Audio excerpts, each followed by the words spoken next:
Queridos, coloque a mão na altura do seu coração, repita a oração comigo assim: Senhor Deus, mais alto, Senhor Deus, fale comigo, por meio da Tua palavra, nesta tarde, em nome de Jesus, amém. Primeira carta de Pedro, capítulo de número 5, versículo 9, 10 e 11, vamos falar um pouquinho sobre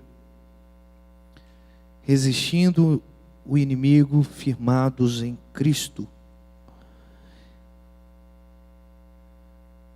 1 Pedro 5, a partir do 9, diz assim: resisti-lhes firme na fé, certos de que sofrimentos iguais aos vossos estão se cumprindo na vossa irmandade, espalhada pelo mundo. Ora, o Deus de toda graça, que em Cristo Jesus vos chamou à sua eterna glória, depois de terdes sofrido por um pouco, Ele mesmo vos há de aperfeiçoar, firmar, fortificar, fundamentar. A Ele seja o domínio pelos séculos dos séculos. Amém. Queridos, um estado de fraqueza humana, ele pode produzir em você duas atitudes. A primeira a gente conhece muito bem, o apóstolo Paulo falou, que quando ele estava passando por tribulação, que ele chamou de espinho na carne, ele orou por 3 vezes ao Senhor, e das 3 vezes que ele orou ao Senhor, o Senhor respondeu da seguinte forma: Paulo, a minha graça te basta. E aí ele teve o entendimento de que era necessário ele estar enfraquecido na sua carne, para que o Espírito pudesse trabalhar no coração dele. E aí ele declara: no momento em que estou fraco, é aí que eu estou forte, porque o Espírito de Deus se aperfeiçoa na fraqueza humana. Essa é uma realidade que todo cristão almeja viver. Essa é uma realidade que todo cristão deveria querer viver. Mas muitas vezes nós vivemos momentos de tribulação, de dificuldade, que nos traz uma fraqueza espiritual, que nos faz ter atitudes opostas a essa. Em que sentido? Nós vamos ficando cada vez mais abalados, nós vamos ficando cada vez mais enfraquecidos, nós vamos tendo um sentimento falso de solidão, porque na verdade o Senhor está conosco, mas a gente não consegue perceber a presença do Senhor, e no momento em que a gente está fraco, é aí que a gente é vencido. É uma outra realidade oposta do que Paulo escreveu aos Coríntios. Queridos, mas a gente está falando aqui do apóstolo Pedro. O apóstolo Pedro escreve essa epístola de uma forma a encorajar os irmãos que estavam perseguidos. Ele chama aqueles irmãos de forasteiros, aqueles que não têm um lugar fixo, mas ao mesmo tempo que mostra essa realidade de forasteiros em terras estrangeiras aqui geograficamente, nós somos forasteiros nesse mundo porque estamos caminhando rumo à nossa glória, à nossa pátria, que não é aqui, é no céu. E ao mesmo tempo em que Pedro está ali falando da realidade da perseguição dos judeus, em todos os pontos que ele aborda no primeiro capítulo, ao mesmo tempo ele fala assim, lá no capítulo 4, versículo 12, não estranhem, como se alguma coisa extraordinária estivesse acontecendo no meio de vós, como se tivesse algum fogo extraordinário, como se algo estivesse sendo trazido do mundo espiritual, ou seja, do extraordinário para a sua vida, porque isso não é verdade. Essa tribulação foi prometida por Jesus. Todo mundo que vai viver o Evangelho vai ser perseguido.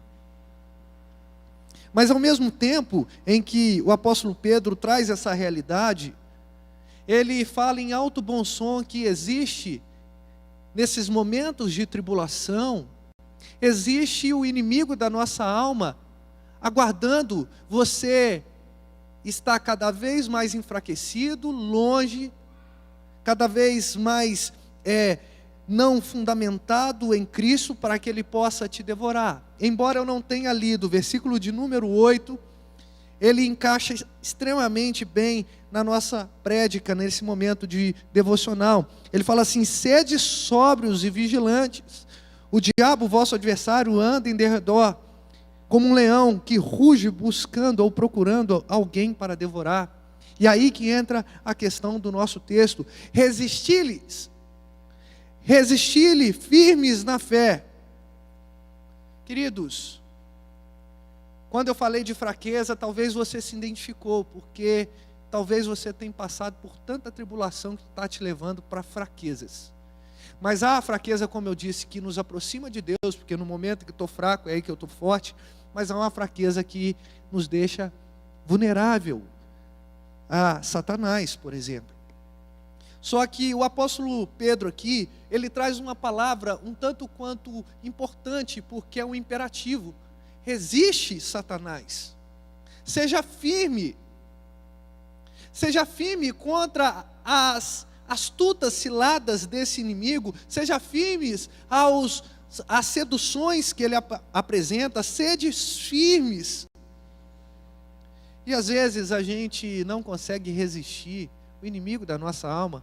E de repente, quando a gente está num momento de dificuldade, tribulação, já não sentindo a presença do Senhor, é realmente aonde Ele devora a nossa existência. Você vai sendo empurrado para longe da presença do Senhor, a ponto de você não conseguir mais se aproximar do Senhor. Mas repare que eu quero trazer para vocês, não uma realidade espiritual, dando ênfase a Satanás, porque ele é um derrotado. Cristo o derrotou. Embora ele tente abocanhar a igreja do Senhor, é o Senhor quem garante a nossa vitória. E o apóstolo Pedro, ele tem essa certeza, porque ele fala assim: fiquem firmes na fé, essa fé é um dom de Deus, certos, tenham ciência, tenham a certeza que sofrimentos iguais aos vossos estão se cumprindo em toda irmandade, em toda a vossa irmandade espalhada por todo o mundo, pelo mundo. Às vezes a gente está passando por tanta tribulação que a impressão que dá é que o mundo é uma bonança e a nossa vida, a nossa casa, o nosso casamento, a nossa relação com os nossos filhos, a nossa relação com a igreja parece um mar revolto. A impressão é que o nosso emprego é o pior de todos. A impressão que dá é que a nossa palavra já não tem uma valia mais, já não tem uma serventia. Mas quando a gente se depara com a palavra do Senhor, Ele traz essa realidade de que sofrimentos iguais a este, de perseguição, de tribulação, de dificuldade, todo crente está passando ao redor do mundo. E às vezes a gente acha que a tribulação é exclusividade nossa. Mas o mesmo Pedro que fala a respeito disso, o apóstolo Pedro, ele vai também falar que bem-aventurados são aqueles que sofrem tribulações. Porque sobre vocês, capítulo 4, vai dizer que sobre vocês repousa o Espírito da glória de Deus. Versículo 14 do capítulo 4.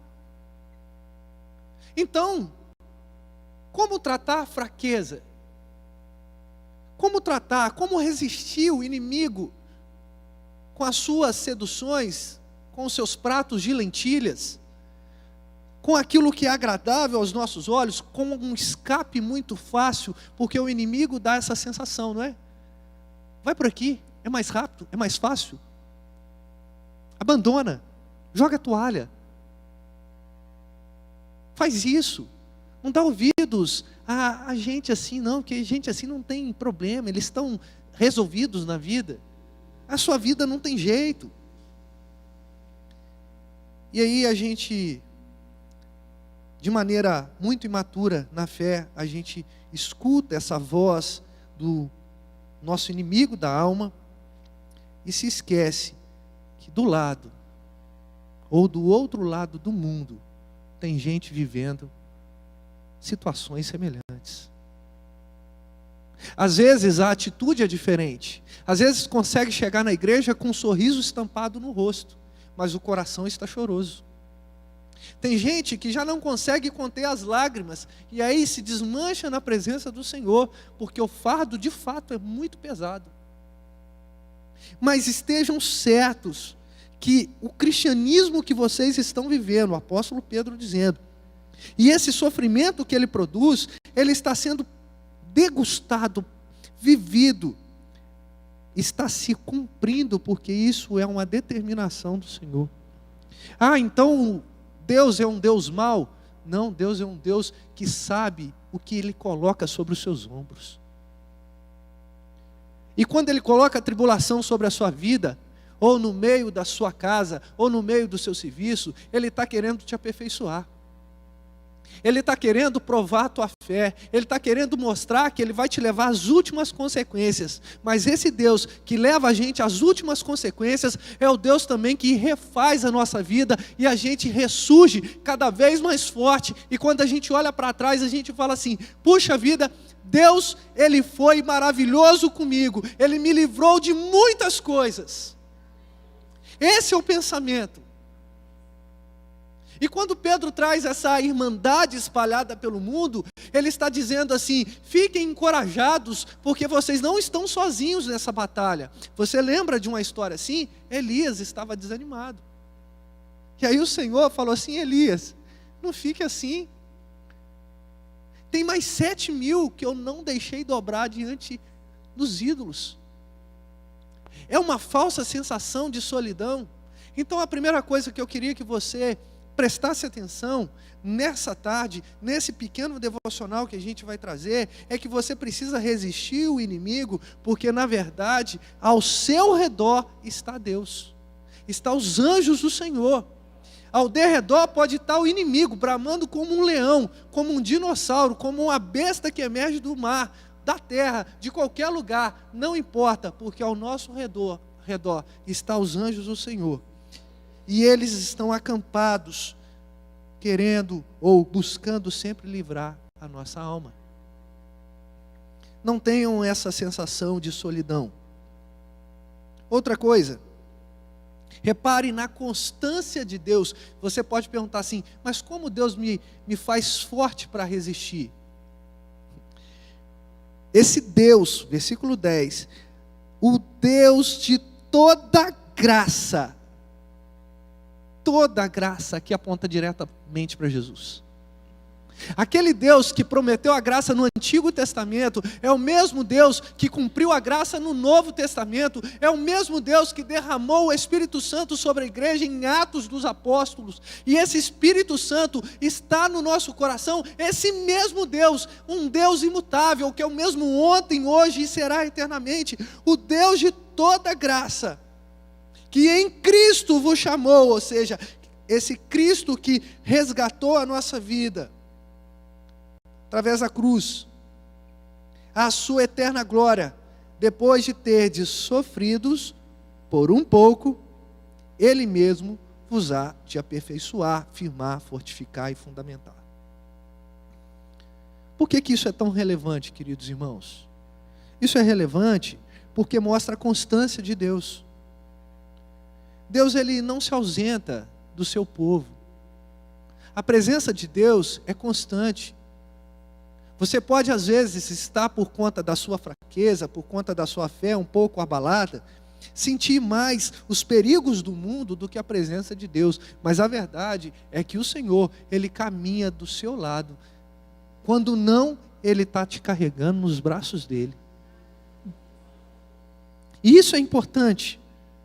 Porque quando Pedro faz essa afirmação, ele está dizendo que esse Deus que já havia decretado a graça, e que em Cristo essa graça foi executada de maneira plena, Ele chamou a gente para a eterna glória. Repare que toda a carta de Pedro, ela obedece esse paradoxo muito estabelecido: sofrimento e glória, sofrimento e glória. Mas sabe qual que é a diferença de ênfase que se dá? É que o sofrimento é sempre passageiro, mas a glória ela é eterna. Por isso ele fala, eterna glória, depois de terem sofrido por um pouco. É como se Pedro falasse assim: está vendo? Quantos anos você tem? 60? Então é 60 anos de uma eternidade. Não é 60 anos já pensando que a sua vida vai se findar aos 80, 90. Não, a sua vida não tem fim, ela é eterna. E esse pouco espaço de tempo, décadas, talvez aí, que nós estamos sofrendo, não se podem comparar com a glória que há de ser revelada. Reparem, citei Paulo, mas Pedro está falando isso, sabe por quê? Porque a Bíblia é única. Ela tem a mesma métrica, o mesmo pensamento, apontando para um Deus misericordioso, que olha para a nossa mazela, que sabe das nossas tribulações, e ao mesmo tempo, Ele concede a misericórdia para nos fazer perseverar na graça. E ainda, queridos irmãos, terminando, percebendo essa constância de Deus, repare o que Deus ele faz, mesmo em meio ao sofrimento, porque a gente tem uma sensação assim, quando eu estou sofrendo, eu não consigo ser aperfeiçoado por Deus. Quando eu estou sofrendo, quando eu estou recebendo algum tipo de embate impetuoso da vida, eu não consigo me firmar, porque eu estou sempre balançando. Não, o apóstolo Pedro está falando que Deus é tão constante, que Ele é capaz de, mesmo em meio ao sofrimento, por um pouco que a gente experimenta, Ele nos aperfeiçoa, firma, fortalece e fundamenta. Essas expressões, esses quatro verbos, aperfeiçoar, firmar, fortificar e fundamentar, ele não está presente em outro tipo de subterfúgio. Você pode até descansar na sua cama, mas a sua cama não te aperfeiçoa. Pelo contrário, se você passa muito tempo na sua cama dormindo com depressão, seus ossos ficam meio atrapalhados. O seu serviço pode até te dar algum tipo de retorno financeiro, mas ele não te firma. Porque basta um momento econômico ruim do país e o nosso serviço já está sendo colocado em xeque. A nossa família, ela pode ser uma família muito bem estruturada, mas não é a família que fortalece a nossa vida. Nós podemos até achar que o irmão que está à minha direita, que ele é um irmão de oração, que é um irmão fervoroso, ele pode até dar algum lampejo de fortalecer espiritualmente o meu intelecto e me fomentar a fé, mas quem me fundamenta é Cristo. Ou seja, qualquer lugar que você vai, você pode até ter uma sensação de aperfeiçoamento, você pode até ter uma sensação de descanso, de estar firme, de fortalecimento, de fundamentação, mas a verdade é que tudo isso, todo esse conjunto de coisas, você só encontra na pessoa de Cristo. Por conta de quê? Porque somos bonitos? Não. Porque somos presbiterianos? Menos ainda. Porque temos 35 anos de caminhada cristã? Negativo. É porque esse Deus, Ele prometeu que ia ser assim. E esse Deus, Ele é fiel para cumprir aquilo que Ele promete. E Ele prometeu que a gente ia ter sofrimento nesse tempo presente. Mas nós, através desse tempo, nós seríamos aperfeiçoados, nós seríamos firmados, fortificados, fundamentados. Para quê? E aí eu volto lá no versículo 9. Para resistir todos os intentos do maligno. E como nós vamos agora, depois de entender isso, viver? Exaltando o nome santo do Senhor. Entendendo que esse momento de tribulação aperfeiçoa, firma, fortifica e fundamenta. Portanto, a Ele seja o domínio pelos séculos dos séculos. A Ele seja a soberania pelos séculos dos séculos. A Ele seja todo o poder pelos séculos dos séculos.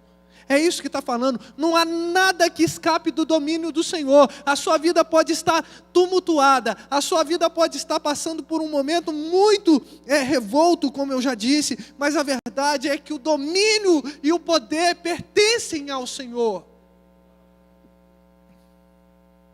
Queridos irmãos, resistir não é fácil. Porque quando fala em resistência, pressupõe ataques constantes. Mas quando nós nos deparamos a essa palavra, a gente lembra que o Senhor, Ele nos fortalece em meio a essas tribulações.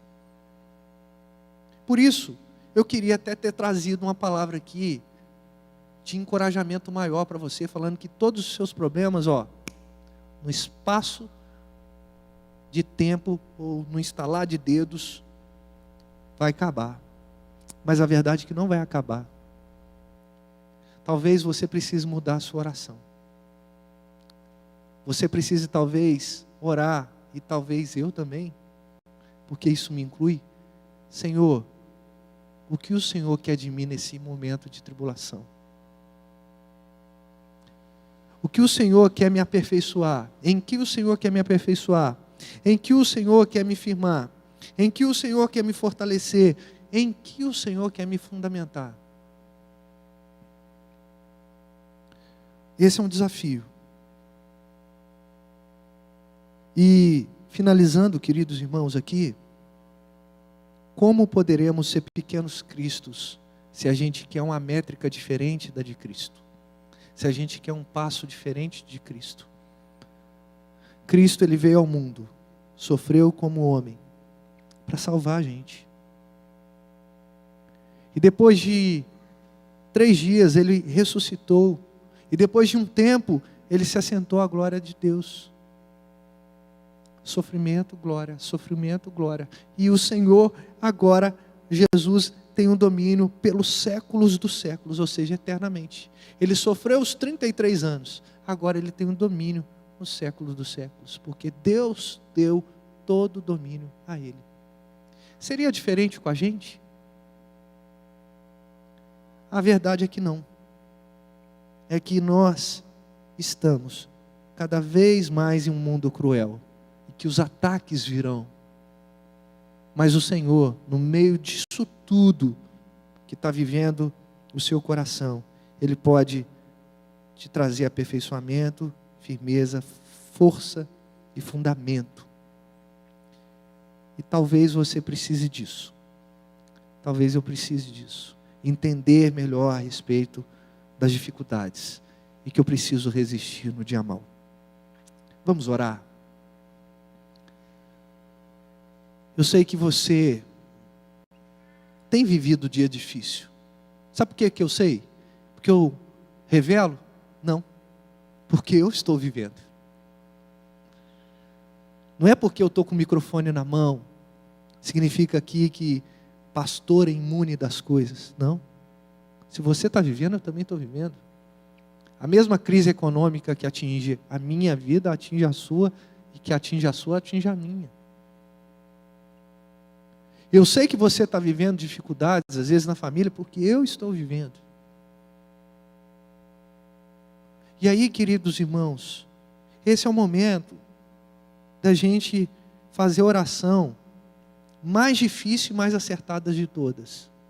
Seja feita a tua vontade. E a vontade do Senhor não é nos tirar das tribulações, mas é fortalecer o nosso coração. É nos fazer aguentar firmes, porque a glória do Senhor será manifesta em nosso meio.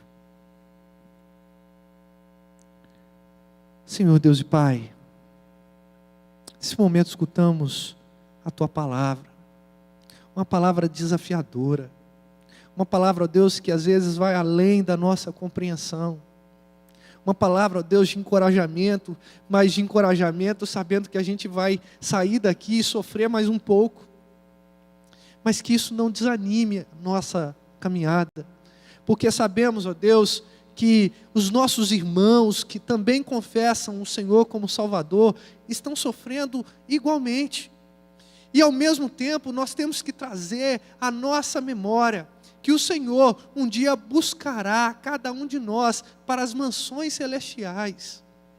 Ó Deus, que os nossos olhos não saiam, ó Deus, da bendita cruz que nos salvou.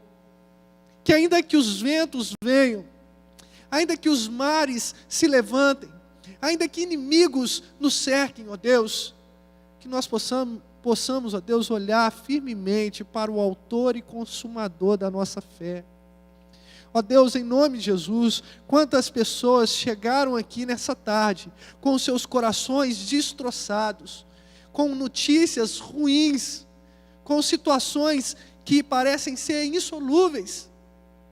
Ó Deus, nós estamos aqui, ó Deus, buscando ao Senhor, porque nós não queremos nos refugiar em canto nenhum, a não ser debaixo dos teus braços de amor. Nós não queremos, ó Deus, correr para longe da tua face, porque seria em vão, o Senhor está em todos os lugares. Nós não queremos, ó Deus, esconder a vergonha dos nossos pecados, pelo contrário, ó Deus, nesse momento de grande tribulação, nós queremos expor a nossa falta de fé, porque nós sabemos, ó Deus, que o Senhor derrama sobre nós, ó Deus, e nos fortalece, e nos faz ter cada vez mais fé, ó Deus, firmes, alicerçadas na palavra. Ó Deus, em nome de Jesus, eu coloco diante do Senhor a minha própria vida. Eu coloco a vida dos meus irmãos aqui presentes nessa tarde. Eu coloco, Senhor, a vida dos irmãos que estão escutando essa live, ó Pai. Que o Senhor, em nome de Jesus, possa fortalecer cada coração, que o Senhor possa fortalecer cada familiar, que o Senhor possa trazer uma cura, ó Deus, para aqueles que precisam dessa cura, ó Pai, mas acima de tudo, que o Senhor possa, ó Deus, curar o nosso coração, o nosso espírito, ó Pai, para que possamos entender que esses sofrimentos, ó Deus, são motivos, ó Pai, para nos fortalecer, para nos fundamentar no Senhor. Ó Deus, que o Senhor nos dê uma perspectiva positiva a respeito do Senhor, a respeito da Tua providência, a respeito da Sua constância, Senhor. Ó Deus, que nós possamos, ó Deus, enxergar em todo o tempo a Tua boa mão nos fazendo caminhar, com dificuldades que caminhamos sim, porque carregamos muitos pecados que às vezes não estamos dispostos a deixar, ó Deus, de lado, mas que o Senhor, Deus, possa sustentar a nossa vida e nos dar coragem para largar, desembaraçar desse peso do pecado que tenazmente nos assedia. Ó Deus, em nome de Jesus, fortalece a irmã que está aqui nessa tarde, fortalece o irmão que está aqui nessa tarde, ó Pai. Ó Deus, que os nossos passos sejam constantes, firmes, ó Deus, alicerçados em Ti, ó Pai. E que em nome de Jesus nós possamos, ó Deus, ter a coragem vinda do Senhor para resistir toda tentação e todo intento de Satanás. Ó Deus, e que possamos, ó Deus, como Pedro, na sua carta, dizer ao Senhor o domínio pelo século dos séculos. Amém. Que isso seja uma realidade, ó Deus, em nossa vida. Nós oramos assim, em nome de Jesus, o nosso Senhor. Amém. Queridos irmãos, quero convidar você a abrir a sua Bíblia para nós ministrarmos a ceia do Senhor.